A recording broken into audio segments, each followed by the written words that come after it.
Hello everyone, मैं S के सिंह।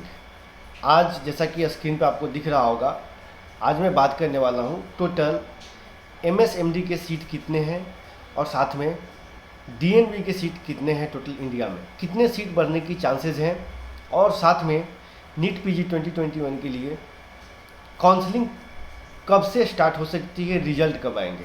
तो आप लोग इस वीडियो को स्टार्ट करने से पहले आप लोगों को बता दूं कि यदि आप नए हैं लाइक कीजिए, सब्सक्राइब कीजिए और साथ में बेल आइकन जरूर क्लिक करें। और ई बुक दिया हुआ डिस्क्रिप्शन में, आप चाहें तो वहाँ से ई बुक डाउनलोड कर सकते हैं काउंसलिंग से रिलेटेड, और चाहें तो आप हमारे यहाँ पेड सर्विस भी ले सकते हैं। इसमें स्टार्टिंग टू लास्ट तक आपको काउंसलिंग बताई जाएगी, कैसे काउंसलिंग करना है, कैसे आपको सीटें मिलेंगे, ये सारा एडमिशन प्रोसेस दी जाएगी। ये जो सर्विसेज रहेंगे वो चार्जेबल रहेंगे, पेड सर्विसेज रहेंगे। चलिए हम स्टार्ट करते हैं सीट डिटेल्स के बारे में। जो अभी तक का फ़िलहाल सीट है उसके ऊपर बात करूंगा, और कैसे सीटें बढ़ेंगे, कितने बढ़ सकते हैं, इसके बारे में लास्ट में बताऊंगा। रेडियोलॉजी की बात किया जाए तो टोटल जो पीजी के जो सीटें हैं वो लगभग 1908 सीटें हैं, जो स्क्रीन पर आपको दिख रहा होगा। कॉलेजेस 290 कॉलेज में। इसके बाद डर्माटोलॉजी का सीट बहुत कम होता है। किसी कॉलेज में 2 ही 3 होते हैं, किसी में 8 होते हैं, 5 होते हैं, लेकिन कॉलेज सीट बहुत कम होता है, रेडियो से भी कम है, इसलिए डर्मा का कटअप थोड़ा हाई चला जाता है।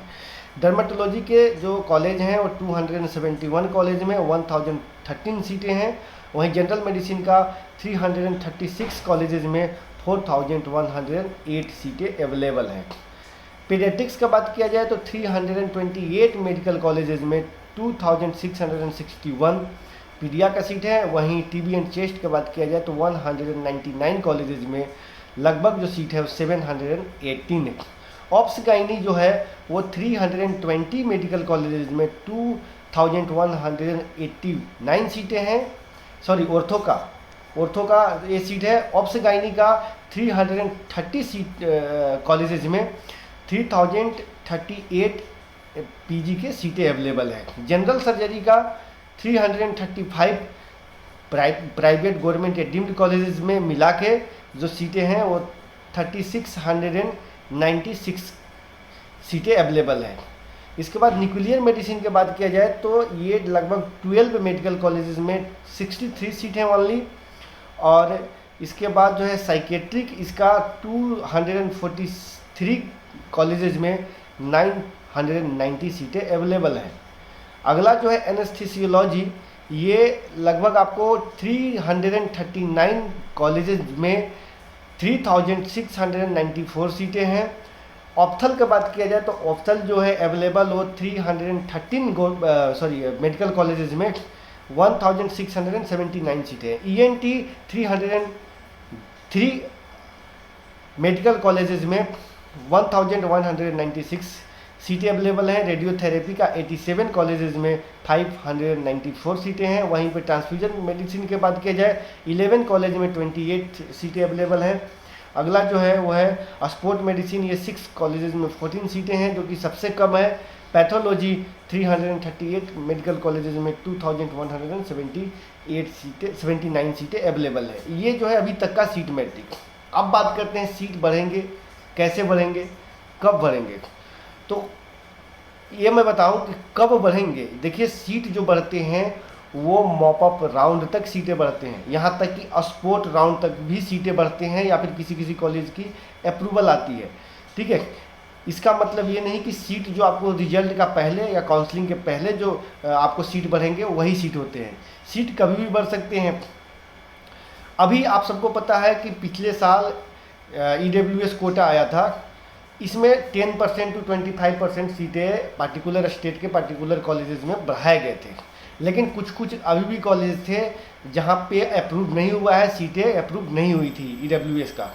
तो उन स्टेट में, उन कॉलेजेस में अभी चांसेज है कि ये EWS कोटे के सीट, जैसे कि ऑल इंडिया कोटा 50% में इम्प्लीमेंट की जाएगी, तो ये सीटों को 100% बढ़ाने की चांसेस है। यानी कि आपको कहीं ना कहीं EWS कोटे के सीट बढ़ेंगे। और दूसरी बात, कुछ जो कॉलेजेस हैं जहां पीजी के कोर्सेज नहीं हैं, सिर्फ एमबीबीएस के मतलब क्लास होती है, पीजी नहीं होती है, एमबीबीएस ही कराई जाती है, उन कॉलेजेस में भी इस बार पीजी ऐड ऑन होने की चांसेज है। तो ओवरऑल बात किया जाए तो आपको इस बार कहीं ना कहीं सीटें और भी आएंगे, ऐसा नहीं कि जो सीट मैंने बताया वही सेम सीटें होंगे। और बात करते हैं यहाँ पर कि जो भी सीट बढ़ेंगे इसके लिए मैं आपको, या फिर डीम्ड हो या प्राइवेट हो या गवर्नमेंट हो, सभी डिपार्टमेंट में सीटें बढ़ेंगे। अब बात करते हैं काउंसलिंग प्रोसेस कब से स्टार्ट होंगे और रिजल्ट आने की चांसेस क्या है। देखिए, रिजल्ट जहाँ तक की हमारी उम्मीद है और हमने जिस तरीके से जानने की कोशिश किया, तो ज़्यादातर चांसेस है कि 6 अक्टूबर तक आपको रिजल्ट पब्लिकली पब्लिश्ड की जाएगी। अब बात करते हैं, अगर ये नहीं होता है 6 का, तो 2-4 दिन 5 दिन का गैपिंग हो सकता है, लेकिन फाइनली 6 को ही चांसेस ज़्यादा है। इसी बीच अब बात करते हैं काउंसलिंग प्रोसेस। आपको जैसे ही आपको रिजल्ट आता है, रिजल्ट के लगभग 2 to 3 वीक बाद आपको काउंसलिंग प्रोसेस स्टार्ट हो जाएंगे। कुछ स्टेट का तो रजिस्ट्रेशन प्रोसेस स्टार्ट हो जाएंगे रिजल्ट आते ही। कुछ स्टेट के जैसे महाराष्ट्र हो गया और ऐसे स्टेट हैं, उन स्टेट में रजिस्ट्रेशन स्टार्टिंग से ही स्टार्ट हो जाता है। रजिस्ट्रेशन का मतलब ये नहीं होता कि काउंसलिंग होता है, रजिस्ट्रेशन आपको कराना कंपलसरी होता है। या फिर IPU दिल्ली का रजिस्ट्रेशन हो जाता है, यानी कि रिजल्ट जैसे ही होता है ऑल इंडिया के काउंसलिंग से पहले ही आ जाता है, रजिस्ट्रेशन के विंडो ओपन हो जाते हैं। तो इन सारे चीज़ों को आपको माइंड में लेके चलना होगा।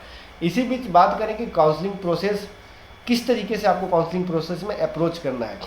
इसके लिए जो आपको नीट का रिजल्ट आएगा उसमें फाइनल रैंक आ जाएंगे, क्योंकि जो PG की जो काउंसलिंग होती है वो रैंक बेस्ड होती है। ओवरऑल सभी रैंक पे ही डिपेंड करता है। आपको किसी को भी कॉल करेंगे, किसी से भी पूछेंगे कि क्या हमें PG के सीट मिल जाएंगे, मेडिसिन, रेडियो, डर्मा जो भी, तो आपसे 100% रैंक पूछेंगे, कितना रैंक आ रहा है, इतने रैंक तक पिछले साल मिला था, इतने रैंक पे मिल सकता है। और स्कोर का जिक्र बहुत कम होते हैं। तो पहला नंबर तो आपको रैंक को जानना आवश्यक है कि आपको रैंक कितना आ रहा है, क्योंकि वो रिजल्ट के बाद ही आपको एक्चुअल में पता चलेंगे फाइनली। ठीक है, अब जैसे ही आपको रैंक पता चल जाएगा, तो आप अभी से जो कैलकुलेट करके चल रहे हैं, एनालाइज करके चल रहे हैं कि क्या आपको गवर्नमेंट मिलेंगे या प्राइवेट मिलेंगे या डीम्ड मिलेंगे, तो उसके ऊपर फिर से आपको वर्कआउट करने का एक बार फिर से टाइम मिलेगा। क्योंकि हो सकता है कि 5 नंबर 10 नंबर ज़्यादा आपको नंबर आ जाए, तो रैंक थोड़ा ऊपर चला जाए, जो अभी आप एक्सपेक्ट कर रहे हैं। हो सकता है 4-5 नंबर 10 नंबर कम भी हो सकता है। तो अभी एक्सपेक्टेशन जो है, किसी किसी को 5-10 नंबर की वजह से जो गवर्नमेंट सीट मिल रहा होता है उससे उम्मीद वो छोड़ चुके होंगे, लेकिन उस समय आपको उम्मीद जग जाएगी। तो ये सारे चीज़ों को फिर से एनालाइज करना है, कैलकुलेट करना है कि हमें किस फील्ड में जाना चाहिए। क्या हमें MSMD की तरफ रुख अपनाना चाहिए गवर्नमेंट के लिए, या फिर अगर MSMD का गवर्नमेंट के चांसेस कम है तो साथ में हमें DNB भी लेके चलना चाहिए, क्योंकि दोनों का काउंसलिंग एक ही साथ होंगे। तो अभी से एनालाइज करना काफ़ी आवश्यक है। अगर नहीं करते हैं तो बाद में आपको नुकसान होगा, ना ही आप MSMD ले पाएंगे और ना ही DNB मिलेगा, और लास्ट में यही सोचेंगे कि काश मैं DNB भी ले लिया होता या फिर ये भी ले लिया होता। दूसरी बात, ब्रांच, जो आपको जेन्युइन में ब्रांच चाहिए, जो आप जिस ब्रांच के लिए आप इतना मेहनत किए हैं, उस ब्रांच में कौन कौन से ब्रांच आपके लिस्ट में है जो आप मिले तो आप उससे स्टडी कर सकते हैं। उस ब्रांच का आप लिस्ट तैयार करके रखें, और जितने भी प्राइवेट कॉलेज या गवर्नमेंट कॉलेज हो या DNB हो, DNB में कौन से बेस्ट हॉस्पिटल है, MSMD के लिए कौन से बेस्ट कॉलेजेस हैं, इसको ब्रांच के अकॉर्डिंग आपको बिल्कुल सर्वे करना है, बिल्कुल आपको रिसर्च करना है, ताकि आने वाला दिन में आपको काउंसलिंग के समय रिसर्च करने की ज़रूरत नहीं पड़े। बस आपको ओनली फोकस हो काउंसलिंग पे, कौन कौन सा स्टेट में काउंसलिंग करना है ये भी जानना है। अगर जिनका स्कोर कम है, कुछ नंबर से गवर्नमेंट की वजह से चूक चुके हैं, तो उनको ये चीज़ जानना आवश्यक है कि कौन कौन से स्टेट में हम पार्टिसिपेट कर सकते हैं। क्योंकि ओपन स्टेट का मतलब ये नहीं होता है कि जितने भी ओपन स्टेट है उसमें सभी सीटों के लिए आप एलिजिबल हैं। कुछ स्टेट हैं जहाँ के 100% सीटों के लिए आप एलिजिबल हैं, लेकिन कुछ ऐसे स्टेट हैं जहाँ की 15%, 20% या 30% या 35% सीट ही आउटसाइडर स्टूडेंट को दी जाती है। ये मैं शायद आप लोगों को वीडियो में बता चुका हूँ। तो इन सारे चीज़ों को आपको एनालाइज करके चलना होगा। इसी बीच बहुत सारे वीडियो आते हैं यूट्यूब पे, कुछ फेक भी आते हैं। बहुत सारे काउंसलर हैं जो कि आपको जेन्युइन जानकारी भी देते हैं, क्योंकि वो आपको इसलिए प्रॉपर जानकारी देते हैं क्योंकि आपको आपके साथ वो लगातार टच में है। लेकिन कुछ ऐसे मतलब यूट्यूबर हैं जो आपसे लगातार टच में तो नहीं है, लेकिन वीडियो गलत डाल के आप लोगों को थोड़ा सा कंफ्यूज करते हैं।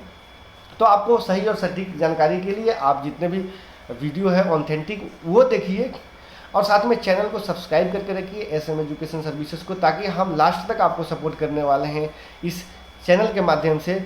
जितने भी PG के डॉक्टर्स हों जो PG के लिए पार्टिसिपेट कर रहे हैं 2021 में, या फिर उनके पेरेंट्स हैं, तो मेरा मेन मोटिव था सीट डिटेल्स के बारे में बताना। बहुत सारे स्टूडेंट को कॉल आ रहा था कि सीट सर क्या इस बार बढ़ेंगे। अभी ऑलरेडी आप लोगों को लगभग सीटें बढ़ चुकी है, लेकिन और भी सीटें बढ़ेंगे, ये मैं कंटिन्यू बताते आ रहा हूँ।